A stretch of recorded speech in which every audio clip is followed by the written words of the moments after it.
하나님 말씀은 히브리서 4장 14절에서 5장 10절입니다.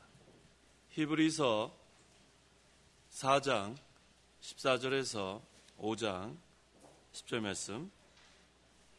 히브리서 4장 14절부터 봉독합니다.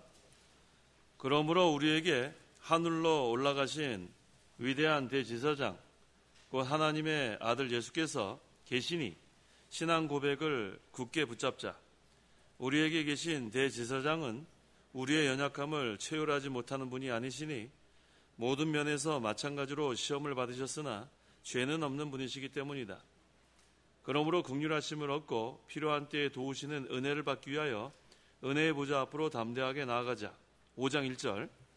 대제사장마다 사람들 가운데서 선택되었고 하나님께 속한 일에 사람들을 위하여 임명되었으니 이는 그가 예물과 속죄를 위한 희생 제물을 드리게 하려는 것이다. 그가 무식하고 미혹된 자들을 너그럽게 대할 수 있는 것은 그 자신도 연약함에 쌓여있기 때문이다. 그러므로 그는 백성을 위해서뿐 아니라 자신을 위해서도 속죄 제사를 드려야 한다. 누구나 이 존귀를 스스로 취하는 것이 아니라 아론과 같이 하나님의 부르심을 받아야 한다. 이와 같이 그리스도께서 대제사장이 되시려고 스스로 영광스럽게 하신 것이 아니다. 다만 그분께 말씀하시는 분께서 너는 내 아들이다. 오늘날 내가 너를 낳았다라고 하셨으며 또한 이와 같이 다른 곳에서 너는 영원히 멜기세덱의 계열을 따른 제사장이다 라고 말씀하셨다. 그분은 육체에 계실 때 자신을 죽음에서 구원하실 수 있는 분께 심한 통곡과 눈물로 기도와 소원을 올리셨고 그 경외하심 때문에 응답을 받으셨다. 그분은 아들이시나 고난으로 순종을 배워서 온전하게 되셨고 자기에게 순종하는 모든 이에게 영원한 구원의 근원이 되셨으며 하나님에 의하여 멜기세덱의 계열을 따른 대제사장으로 부르셨다. 5장 10절까지 봉독했습니다. 4장 16절 하반절에 은혜의 보좌 앞으로 담대하게 나아가자라고 했습니다. 오늘 제목이에요. 은혜의 보좌 앞으로 나아가자. 은혜의 보좌 앞으로 나아가자라는 제목으로 말씀 증거합니다. 4장 14절. 14절. 그러므로 우리에게 하늘로 올라가신 위대한 대제사장 곧 하나님의 아들 예수께서 계시니 신앙 고백을 굳게 붙잡자. 신앙 고백을 굳게 붙잡자. 성도 여러분, 신앙 고백이 있어요? 신앙 고백이 뭡니까? 성도 여러분들의 신앙 고백. 우리 베드로의 신앙 고백은 뭐였죠? 주는 그리스도시요 살아계신 하나님의 아들. 도마의 신앙 고백은 뭐였죠? 나의 하나님, 나의 주님. 성도 여러분의 신앙 고백은 뭐예요? 나의 하나님, 나의 주님. 그거 해도 되고, 주는 그리스도시요 살아계신 하나님의 아들이. 우리가 신앙 고백을 해야 돼요. 여기 뭐라 그랬습니까? 신앙 고백을 굳게 붙잡으라 그랬어요. 그리스도께서 우리에게 안식을 주십니다. 그래서 이 안식을 위해서 대제사장이 되어주셨고 또 우리의 속죄 제물이 되어주셔서 부활승천하시고 지금도 하나님 우편에서 우리를 위하여 간구하고 계시기 때문에 우리가 이 안식을 누리는 거예요. 이 안식을 누리는 게 중요합니다. 안식은 가만히 움직이지 않고 있는 게 안식이 아니에요. 하나님께서 6일 동안 세상을 창조하시고 7일째 안식하신 것은 기뻐하신 거예요. 기뻐하신 거. 하나님께서 6일 동안 창조하신 이 천지 만물을 기뻐하신 날이 바로 안식하는 거예요. 오늘 주일이면서 안식하는 날이죠. 그래서 가만히 앉아있는 게 안식이 아니고 기뻐하는 거예요. 예배 시간에 기뻐하고 찬송하면서 기뻐하고 우리가 말씀 들으면서 기뻐하고 그러니까 하나님께서 안식하셨다는 것은 기뻐하시는 거예요. 그 다음에 영광 받으신 거. 그러니까 이 안식이라는 의미를 잘 알아야 돼요. 주일이라고 해서 꼼짝 안 하고 움직이지 않고 그냥 부동하는 거 아닙니다. 그래서 우리가 항상 헷갈리는 게 뭐냐면 부동과 불변의 차이를 알아요? 학생 여러분, 부동하고 불변하고 차이를 알아요? 부동은 움직이지 않는 거예요. 우리 군인들 부동 자세 움직이지 못하게 하는. 불변은 뭐예요? 변하지 않는 거예요. 하나님은 부동의 하나님이 아니에요. 움직이신 하나님이에요. 살아 역사하시는 하나님, 운동하시는 하나님. 하나님 말씀은 운동력이 있다고 그랬잖아요. 하지만 불변의 하나님, 변함이 없으신 하나님. 그러니까 부동과 불변을 우리가 혼동하면 안 돼요. 안식은 부동이 아니라 안식은 기뻐하는 날이에요. 기뻐하는 날. 누리는 날이란 말이에요. 그래서 우리가 이 주일에 이 안식을 누리는 게 참 중요합니다. 그러려면 어떻게 되는가? 신앙 고백을 어떻게 하라고요? 굳게 붙잡아야 돼요. 주는 그리스도시다. 하나님의 아들이시다. 나의 하나님, 나의 주님. 이 신앙 고백 우리가 굳건히 붙잡고 있어야 이 안식을 누리게 됩니다. 그래서 우리가 이 안식을 누리는 게 참 중요해요. 한 주간 동안 안식 우리가 잘 못 누려요. 열심히 일하느라고 각자의 위치에서 얼마나 바빠요. 분주했죠? 분주하니까 기도하기도 쉽지 않고 예배하기도 쉽지 않고 우리가 이 안식 얻기가 참 어려워요. 하지만 우리가 이 안식 누려야 됩니다. 자, 15절 우리에게 계신 대제사장은 우리의 연약함을 채우려 하지 못하는 분이 아니시니 모든 면에서 마찬가지로 시험을 받으셨으나 죄는 없는 분이시기 때문이다. 여기 체휼이라는 어려운 단어가 있어요. 체휼. 같이 고난받음 그런 뜻이에요. 같이 고난받음. 그러니까 우리 예수님께서 우리가 고난받을 때 어떻게 하신다고요? 같이 고난받으시는 거예요. 그러니까 우리가 감당할 수 있는 거예요. 우리가 고난당할 때 나 혼자 당하는 게 아니고 주님께서 나와 함께 하신다. 그래서 우리가 고난을 통과할 수 있는 거예요. 그래서 우리 연약함을 채울하신다. 우리와 같이 고난당하시는 주님이 계십니다.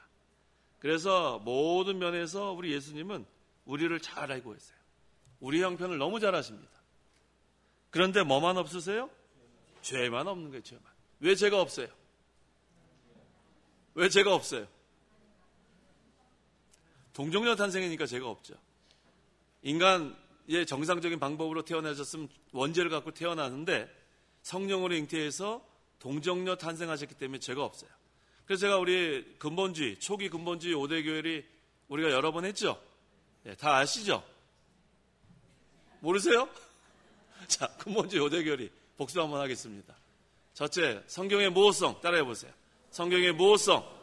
두 번째, 동정녀 탄생. 그 다음에 세 번째, 예수님의 대속적 죽음.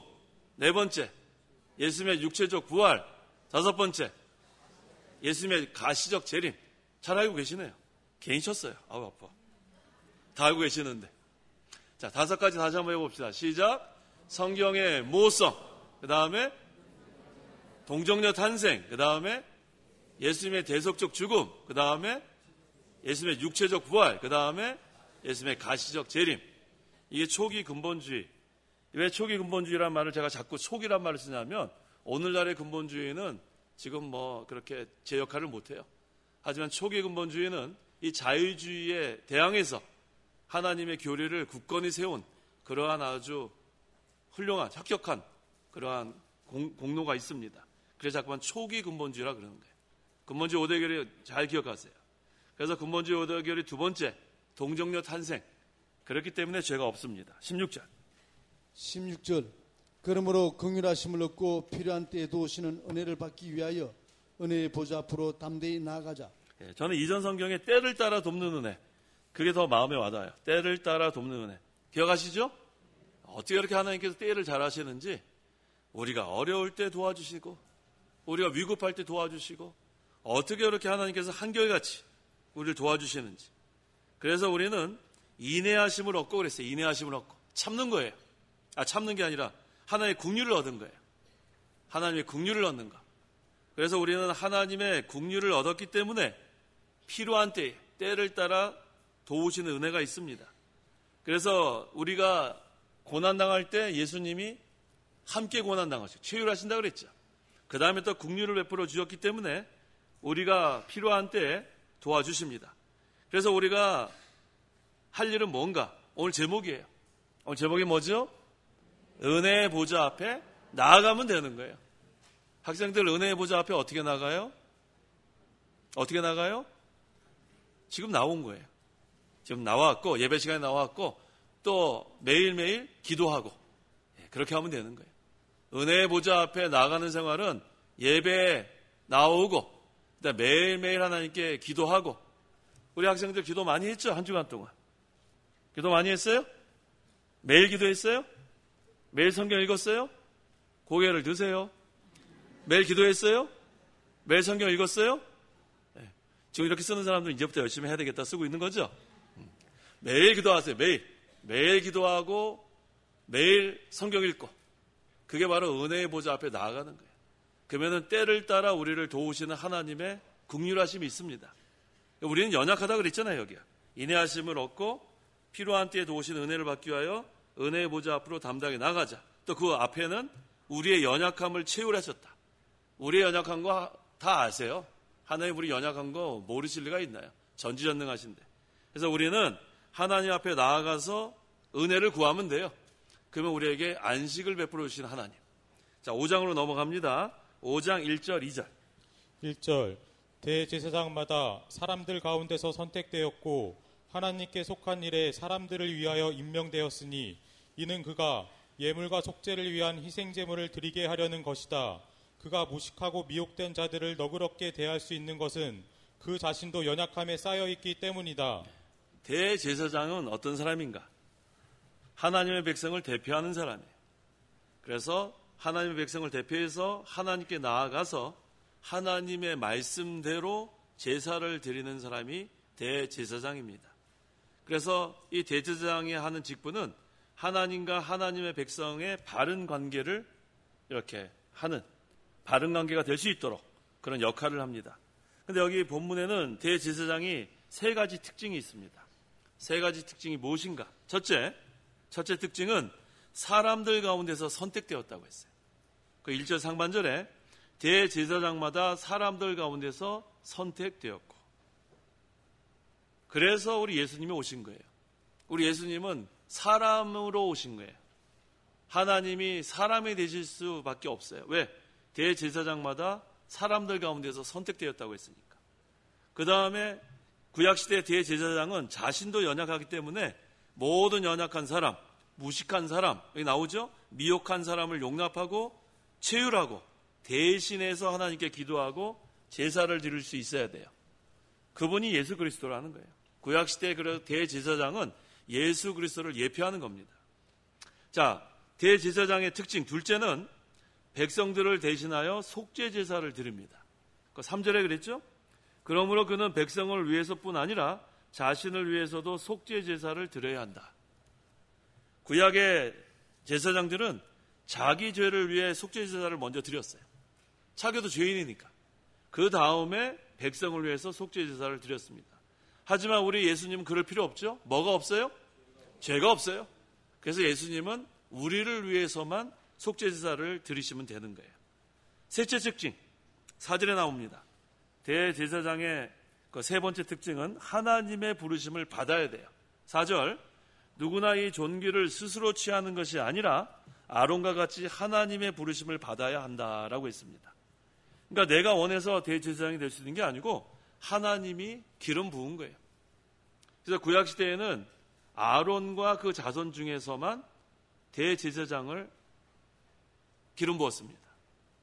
그래서 하나님이 불러야만 대제사장이 될 수 있는 거예요. 오늘날도 우리는 이제 대제사장 대신 예수 그리스도로 말미암아 구원받았는데 우리도 이제는 베드로서에 뭐라고 했어요? 왕같은 제사장이라 그랬어요. 우리가 왕같은 제사장이 되고 싶어서 됐어요? 아니면 불러주셨어요? 불러주셨단 말이에요.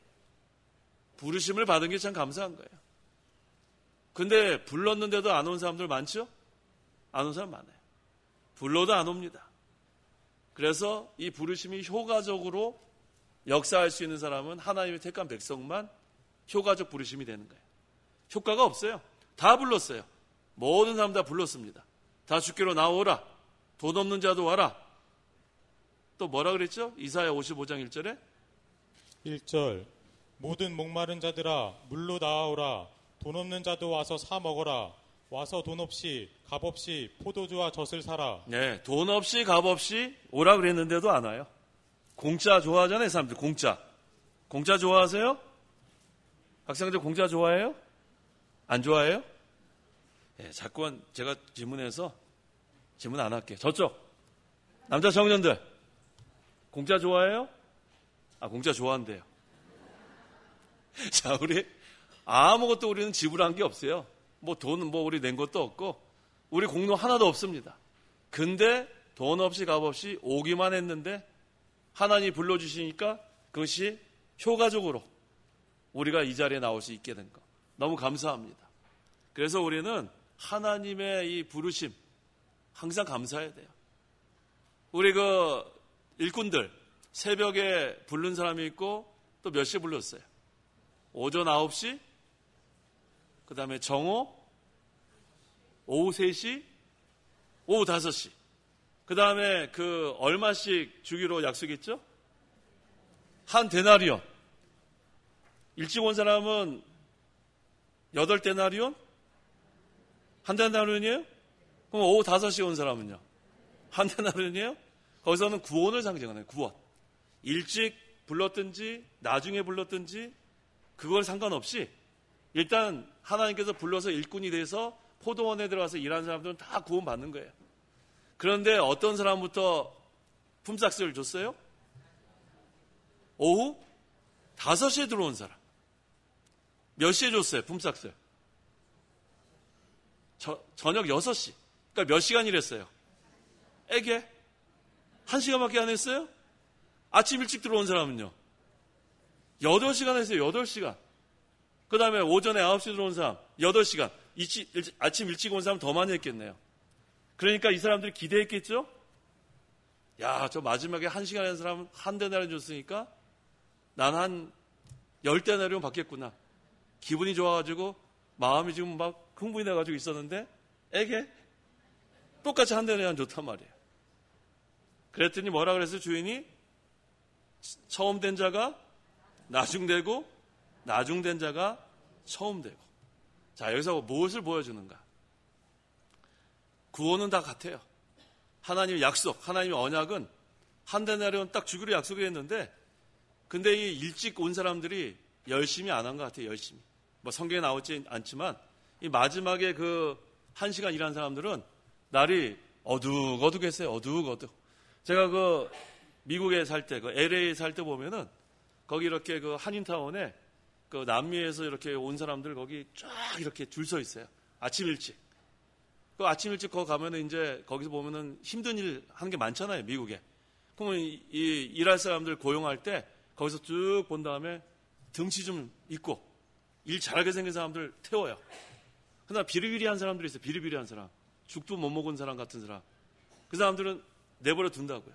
그럼 그 사람 하루 종일 거기서 굶어 있는 거예요. 그와 마찬가지예요. 근데 오후 5시 이제 소망이 없어요. 이제 그 사람도 굶고 집에 있는 가족들을 다 굶게 생겼는데 근데 그 1시간 남겨놓고 주인이 불러준 거란 말이에요. 그래서 포도원에 들어가서 일을 하니까 이 사람들이 열심히 했겠어요? 안 했겠어요? 얼마나 열심히 했겠어요? 이거 뭐 굶고서 자기 가족들 다 굶게 생겼는데 주인이 불러줬단 말이에요. 얼마나 감사하겠어. 얼마나. 이거 아마 그 뒤치다거리 다 했을 거예요. 그냥 막 더러운 거 뭐 그런 거 안 따지고 힘든 거 그냥. 근데 아침에 들어온 사람은 어땠을 것 같아요? 아침에 들어온 사람. 시간만 봤겠죠? 몇 시간 남았나? 아유, 저거는 주인이 오니까 쓱쓱 하다 주인 갔다. 에이.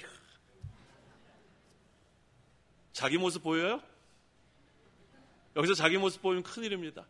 주인이 오니까 어휴 열심히 하는 거 하다가 주인 나갔다. 아유 졸려. 자기 모습 보면 큰일입니다. 그런 사람 많으면 안 돼요. 일찍 부르심 받았다고 해서 나는 오래 신앙생활 했으니까 나중에 더 많이 주겠지. 천만의 말씀. 하나님의 약속은 한 데나리온이에요. 한 데나리온. 오히려 나중된 자가 먼저 되고 먼저 된 자가 나중된다는 그 경고의 말씀이 있습니다. 그래서 저도 이렇게 남미 사람들이 힘이 좋아요. 안나는 사람이 좋아서 그때 아마 저희도 아마 이사 가면서 냉장고 옮기느라고 고용을 했는데 그때 시간이 거의 뭐 오후 거의 뭐 어두워했을 때 고용한 것 같아요. 그랬더니 이 사람들이 얼마나 와가지고 그냥 막 저를 막 고마하더라고요. 늦게 고용됐으니까. 근데 아침 일찍 간 사람들 보면요.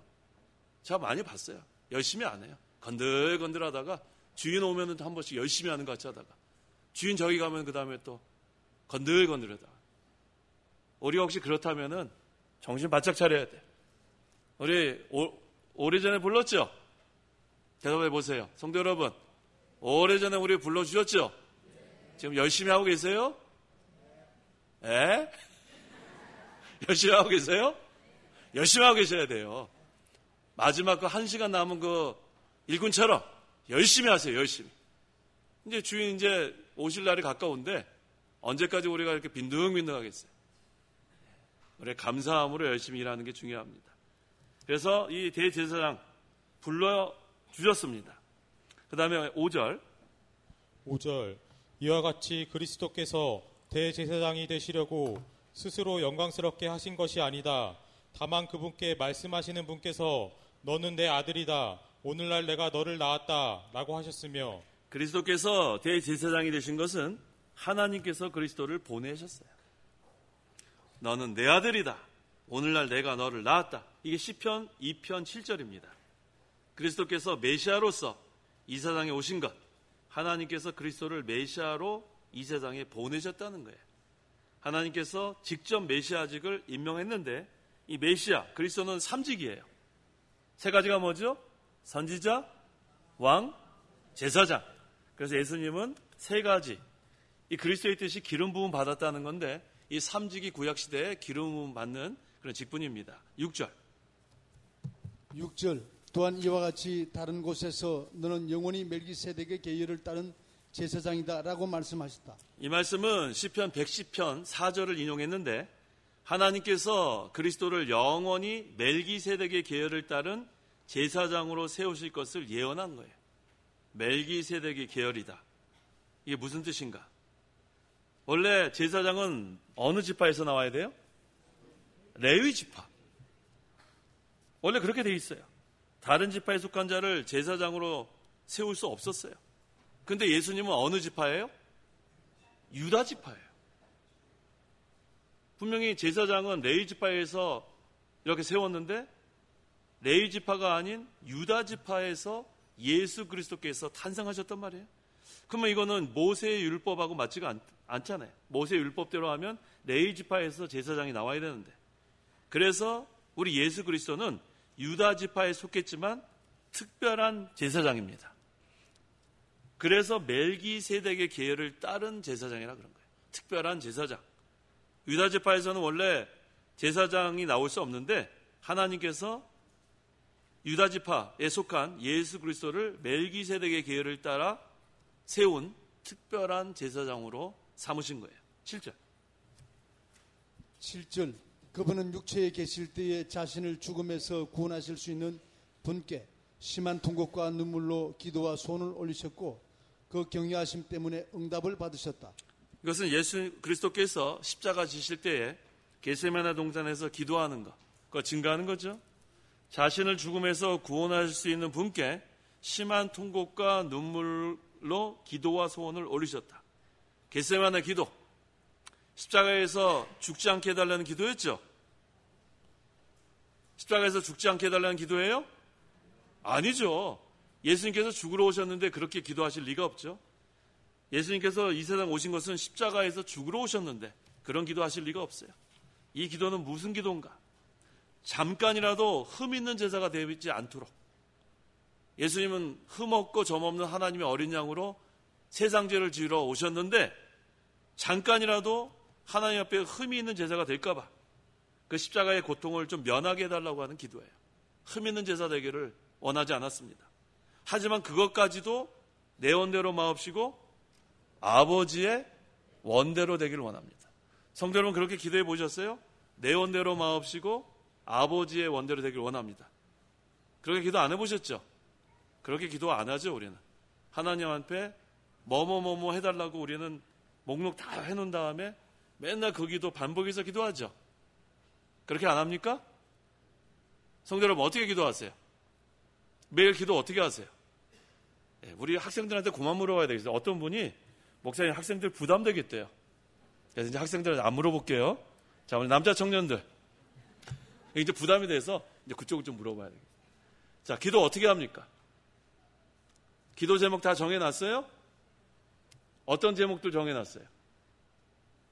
공부 잘하게 해달라고. 또 성도 여러분, 어떻게 기도 제목 어떻게 정하셨어요? 프라이버시 건드리지 말라고요? 알았어요. 자, 보통 우리는 하나님의 뜻대로 기도하기보다는 우리가 정해놓은 거 해놓고 하나님한테 늘 그거 해달라고 기도하는 게 대부분이에요. 감사기도 건너뛰고 회개기도 건너뛰고 간구로 넘어갈 때가 많습니다. 왜 그렇게 되냐면 기도하는 시간이 별로 없어서 그래요. 바쁜데 언제 감사해요? 바쁜데 언제 회개해요? 그러니까 그저 하나님 뭐뭐뭐뭐뭐뭐 해달라고. 근데 그건 하루도 반복적으로 했기 때문에 그건 아주 술술 나오죠. 자, 그런데 우리가 하나님의 뜻대로 하는 기도가 중요합니다. 하나님의 뜻대로 하는 기도. 왜 내가 맨날 하는 기도가 이루어지지 않을까? 자기가 마음대로 정해놓고 하나님한테 해달라고 하는 기도가 대부분이라서 그래요. 하나님께서 원하시는 기도는 그런 기도가 아니고 예수님의 기도예요. 내 뜻대로 마옵시고 아버지 뜻대로 해주시기를 원합니다. 아버지 뜻대로 해달라는 거. 그래서 우리가 기도할 때 내가 원하는 대로만 그렇게 하면 안 돼. 내가 원하는 대로만. 하나님께서 우리 형편 너무나 잘 아세요. 또 하나님께서 우리에게 어떤 것이 유익한지도 아십니다. 형편을 아시니까. 그러니까 내가 목표를 정해놓고 그거 해달라고만 기도하면은 그거는 예를 들면 이런 거죠. 미국하고 한국하고 축구 경기를 해요. 그렇죠? 축구 경기 해요. 미국 사람은 어디 이기게 해달라고 그랬어요? 미국. 한국 사람은 한국. 하나님 어떻게 입장 곤란하시죠? 그런 거예요, 말하자면. 그러니까 자기가 원하는 대로만 해달라고 그러면은 하나님 누굴 들어주시겠어요? 그렇게 하는 게 아니고 하나님의 뜻대로 이루어지기를 구하는 기도. 거기에 주기도문에 나오죠? 주기도문에. 어떻게 합니까? 하늘에 계신 우리 아버지여 이름이 거룩히 여김을 그 다음에 나라 임하옵시며 뜻이 하늘에서 이룬 것 같이 땅에서도 이루어지. 이게 옳은 기도예요. 하나님의 뜻이 이 땅에서 이루어지게 해달라는 기도. 그거는 100% 다 이루어집니다.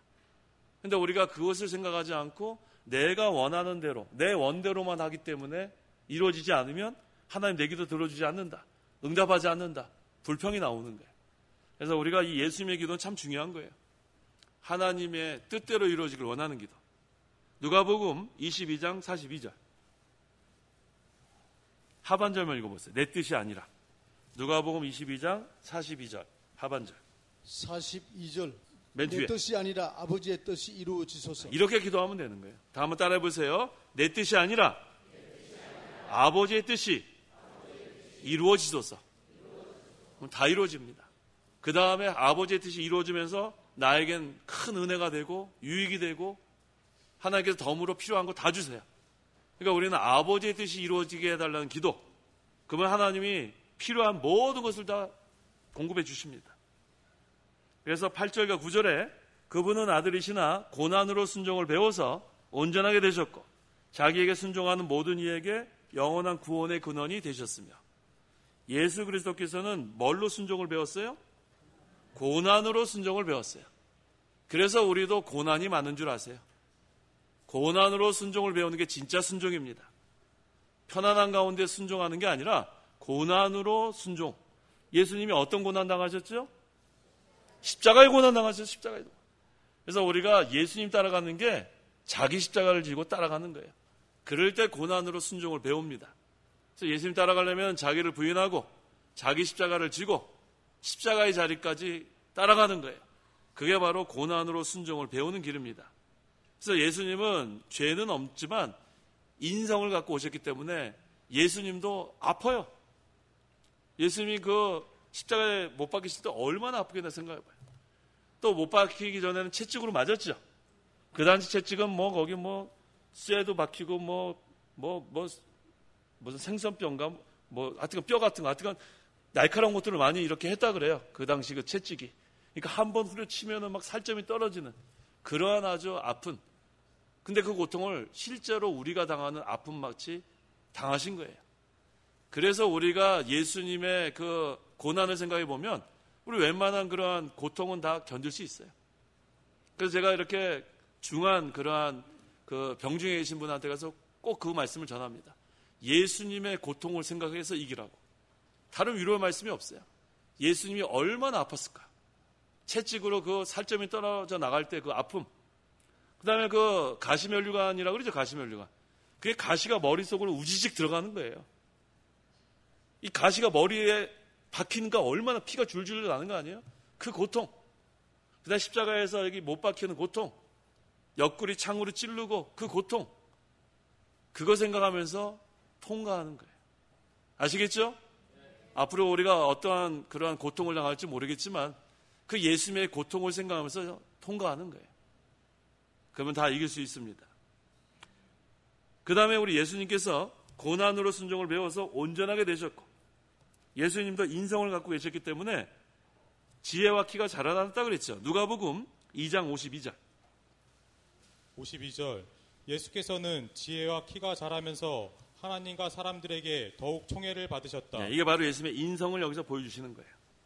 그래서 온전하게 되셨다. 그러니까 인성이 순종함으로 온전하게 되셨다. 예수님이 하나님이신데 온전하신 분인데 그 신성으로는 온전하시고 인성으로 볼 때는 이와 같이 자라나셨다는 거예요. 그래서 우리도 자라나야 돼. 자라나야 돼. 얼마만큼 자라나야 된다고 그랬어요? 성경에? 얼마만큼? 네, 에베소서 4장 15절.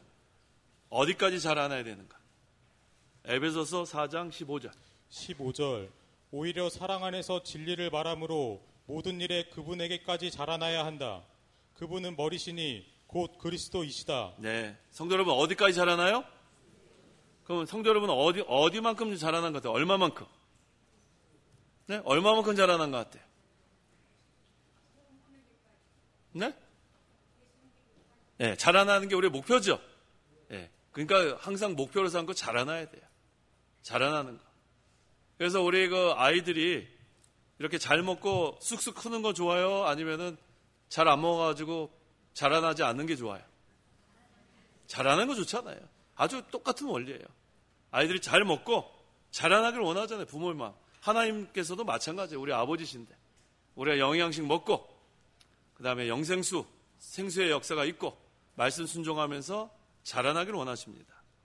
그래서 우리가 이제는 예수 그리스도께서 우리를 위해서 속죄제사 드려주셨고 그 다음에 우리는 이제는 예수님 따라가는 것만 잘하면 돼요. 뭘로 순종을 배워요? 고난으로 순종을 배우는 거예요.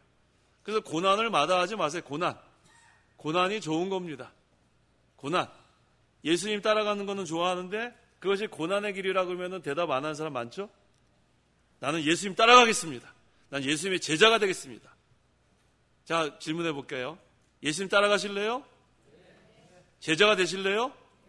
고난의 길인데요? 작아지죠? 고난의 길인데도 우리가 이해할 수 있어야 돼. 고난의 길이에요. 그래서 우리 예수 믿는 것은 항상 잘 되는 거 아니에요. 항상 그거 뭐죠? 세 가지.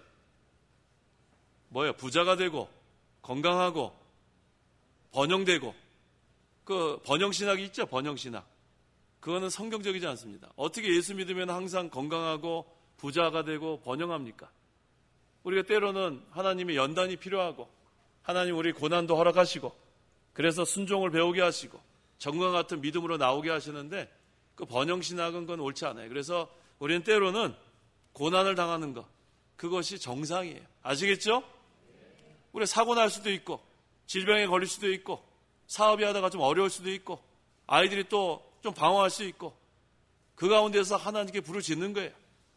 그게 바로 오늘 제목이죠. 제목이 뭐예요? 은혜의 보좌 앞으로 나오라는 거예요, 하나님께서. 네가 혼자 그렇게 항상 잘 되면은 안 나갑니다. 우리가 왜 나가요? 하나님 앞에 왜 나가요? 잘 되는데 하나님 다 잊고 살지.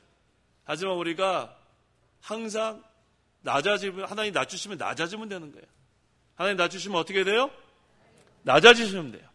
자, 따라해 보세요. 하나님께서 낮추시면 낮아지자. 낮아지면 되는 거예요. 그거 뭘 바둥바둥 거 자존심 세울 것도 없어요.